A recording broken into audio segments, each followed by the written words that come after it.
हरिओम आत्मीय भक्तजनों, सब प्रेम जय श्री हरि। आज चर्चा करते हैं कि वैराग्य क्या है। वैराग्यों की संसार में पूजा होती है, वैराग्यों को सर्वोच्च स्थान मिलता है। लोग सत सत नमन करते हैं, कोटि कोटि नमन करते हैं। तो वो वैराग्य क्या है जिसकी आखिर इतनी मान और सम्मान है, जाने इस वीडियो में। वैराग्य की महत्ता को हर कोई कहता है।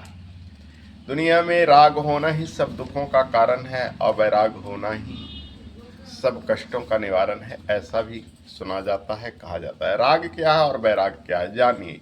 किसी से अपनापन, किसी से संबंध बना लेना, किसी के प्रति आसक्ति हो जाना ही राग है।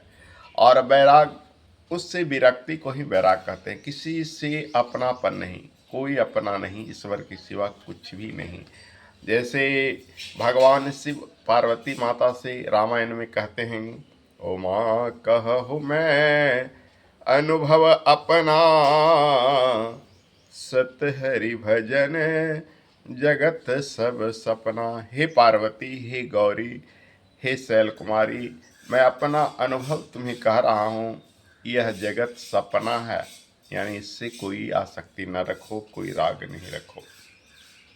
महर्षियों ने, मुनियों ने, यहाँ तक महेश्वर ने भी वैराग्य की महत्ता को प्रस्तापित किया है। भगवान श्री कृष्ण, जिन्हें वंदे जगत गुरु कहा जाता है, गीता जैसे महाकाव्य में उन्होंने 13वें अध्याय के 8वें श्लोक में वैराग्य का निरूपण इस प्रकार से किया है।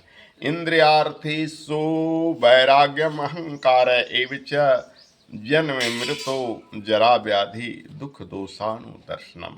हे अर्जुन, इंद्रियों और अहंकार द्वारा जिन पदार्थों का भोग किया जाता है उनमें आसक्त न होना, जन्म मृत्यु और बुढ़ापा और रोगों के दुख एवं दोषों का बार बार विचार करना ही वैराग्य है। स्त्री, पुत्र, धन, यश आदि प्राप्त करने का जो लोग प्रयास करते हैं, परंतु ये सब पदार्थ क्या है, नश्वर है।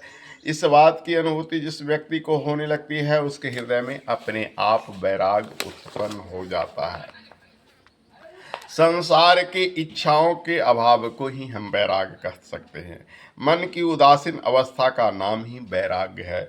लोक परलोक में किसी पदार्थ से मोह नहीं होना ही वैराग्य है। अपने सृजनहार कर्ताहार के वियोग में विलाप करना, उसके प्रेम में राग उठना ही वैराग्य है। वैरागी वह है जिसने मोह छोड़ दिया और जो संसार से विमुख होकर प्रभु और प्रभु प्रेमियों से प्रेम करता है।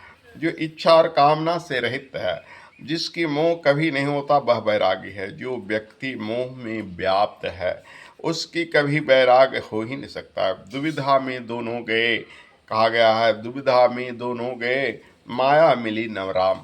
जो दुविधा में व्यक्ति रहते हैं, उन्हें ना माया मिलती है ना राम मिलता है, इसलिए कभी भी दुविधा में नहीं रहें।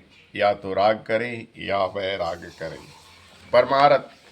परमार्थ का अभिप्राय गैर जरूरी वस्तुओं को त्याग करके सार तत्वों का ग्रहण करना है। मनुष्य देहधारी आत्मा है, देह द्वारा उसका संसार से संबंध है। देह मनुष्य को संसार में विचरने और इसका उपयोग करने के लिए मिले। वैराग अपनी आत्मा और अंतःकरण का संसार के पदार्थों के प्रेम से विरक्त करना है। मनुष्य चाहे कि संसार में गुजारे मात्र के लिए प्रवृत्त हो जाता है और आत्मा को मलिनता से जोड़ता है। वैराग और त्याग में बहुत भारी अंतर है। त्याग के बिना भी वैराग संभव है और वैराग के बिना भी त्याग संभव है। ऐसा नहीं कि सिर्फ स्त्री पुत्रों को त्याग देना ही वैराग है, उसके साथ रहकर भी अगर उससे कोई राग नहीं हो।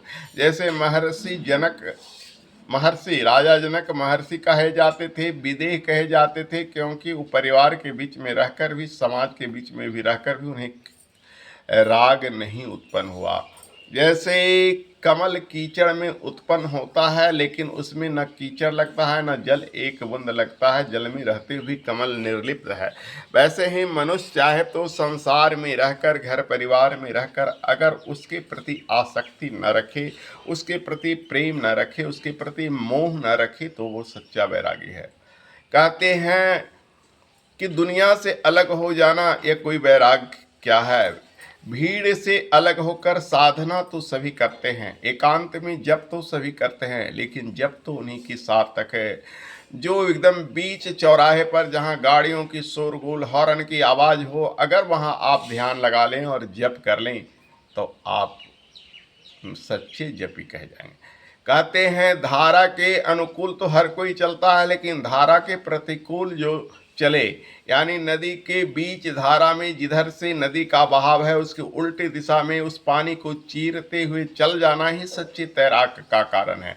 वैसे ही कामिनी रमणियों के संग रहकर निर्लिप्त भाव से रहना ही ब्रह्मचर्य का द्योतक है, न कि उससे दूर भाग कर। तो वैराग कहने का मतलब है कि संसार से भागकर, संसार से हटकर किसी कोने में जंगल में जाकर तुम वैराग किया तो वहां तो तुम्हारे लिए कोई वस्तु नहीं, सामने थाली में अगर भोजन परोसा हुआ हो सुस्वादु और तुम संयमी होकर उसे छुओ नहीं, उसके तरफ लार न टपकाओ, उसके प्रति तुम्हारे मोह आसक्ति नहीं है, तभी तो तुम्हें सच्चा फलाहारी या निराहारी कहा जाएगा।